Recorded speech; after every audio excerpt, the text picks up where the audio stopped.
जय भारत। तो दोस्तों, बुल ने दिखा दिया है ताकत।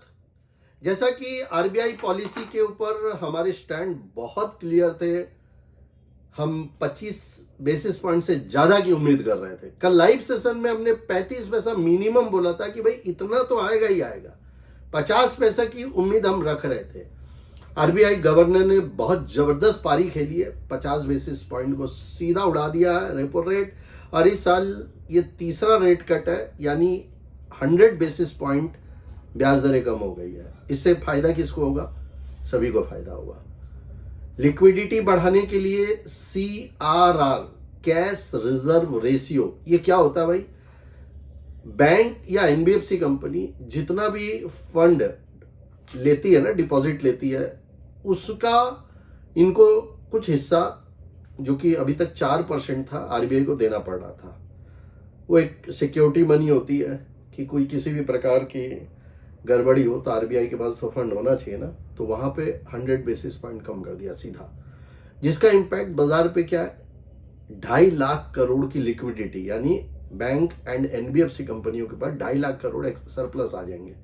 अब वो पैसे क्या काम में आएंगे? लोन देने के काम में आएंगे। तो लोन जब ज्यादा दिया जाता है तो इकोनॉमी यानी जीडीपी का ग्रोथ होता है। जीडीपी के आंकलन को थोड़ा कम रखा, बट जीडीपी बहुत बढ़िया आने वाली है आने वाले क्वार्टर में। तो कुल मिला के एक तो जीडीपी के लिए ये 100 बेसिस पॉइंट का कम होना सीआरआर का अत्यंत फायदेमंद साबित होगा।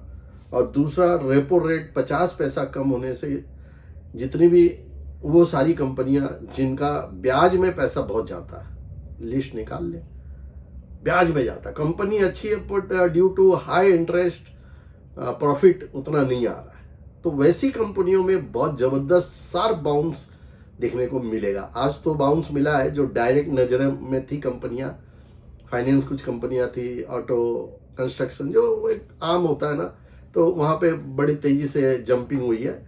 बट अभी तक आपको एक टास्क दिया मैंने, तो बहुत सारे स्टॉक खोज भी लिए हैं जो दे नहीं सकता मैं। खैर, अगर आपको खोज रहा है तो जाइए, बैलेंस शीट चेक कीजिए, देखिए ब्याज कौन सी कंपनी, बैंकिंग लोन किन के ऊपर बहुत ज्यादा है। एनबीएफसी कंपनी के तेजी से भागने का कारण क्या था? वो सारे लोन जो होती है ना, फिक्स पे देती है, इनका जो ब्याज फिक्स रखते हैं। तो रेपो रेट कम होने से फायदा किनको हुआ?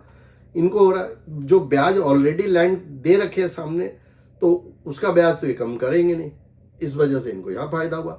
बट बड़ी कंपनियां, मैक्सिमम क्या सारी कंपनियां ही जो ब्याज पे पैसे लेती है ना, वो फ्लेक्सिबल होता है। जैसे 25 बेसिस पॉइंट पहले कट हुआ, उसके बाद हुआ, अब 50 हो गया, यानी टोटल आने वाले पूरे साल के बैलेंस शीट में अब 1% का ब्याज की कटौती हो जाएगी। तो हाई ब्याज जो लोग भी दे रहे हैं, जो कंपनियां, तो सीधा 1% इम्पैक्ट अभी तक हो चुका है, पूरा साल अभी बाकी है। तो मैं तो उम्मीद कर रहा हूं कि आने वाले पूरे साल में अभी भी 50 बेसिस पॉइंट और कम होने की उम्मीद है, मुझे तो उम्मीद है अभी भी। तो बिल्कुल बाजार पॉजिटिव हो चुका है, डायरेक्शन बाजार ने ब्रेकआउट का दे दिया है। बैंक निफ्टी, फिन निफ्टी ने तो ब्रेकआउट दे दिया, जैसा हम कह भी रहे थे कि ब्रेकआउट देने के मोड में है। बट देखिए, करेक्शंस बाजार का धर्म है, तो करेक्शंस की डेट्स भी है, आ सकती है जो भी डेट है। तो वो कोई बहुत अब मंदी वाली बात नहीं बची है बाजार में। अगर कोई भी करेक्शन आता है ना, तो बाय ऑन डीप की स्ट्रैटेजी होगी। और अभी तक अगर करेक्शंस की डेट्स आपको नहीं पता, तो देखिए, मैं तो ऐप के ऊपर ईयरली डेट वाइज पे है ही, अभी सारे कोर्स पे 50% डिस्काउंट भी चल रहा है। केटीपीटी कॉम्बो भी ले सकते हो, जहाँ पे बहुत कुछ आपको सीखने को मिलेगा। एनिमल थ्योरी कैसे काम करती है, ये भी सीखने को आपको मिलेगा। हमारा हर प्लेटफॉर्म एजुकेशनल प्लेटफॉर्म है, किसी भी प्रकार की एडवाइस की कोई जानकारी हम नहीं देते। आज रात लाइव में 10 बजे जुड़िएगा, लेवल के ऊपर हम चर्चा करेंगे। फिलहाल क्लोजिंग फाड़ कर क्लोजिंग हुई है, बाजार अभी उड़ने के लिए रेडी है।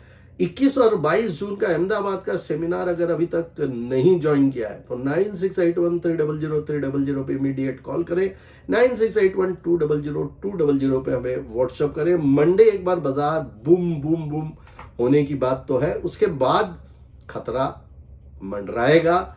डिटेल जानने के लिए ऐप के ऊपर जो डेट वाइज प्रेडिक्शंस है, जो कोर्स है, उसको ज्वाइन करके एनिमल थ्योरी को सीख लेवें। तो वीडियो को अधिक से अधिक शेयर करें, हर ग्रुप में शेयर करें। और आपको क्या लगता है कि मार्केट क्या अभी लगातार भागेगी या अगले वीकेंड में कोई करेक्शन है? जरूर कमेंट बॉक्स में लिखकर बताएं। जय भारत।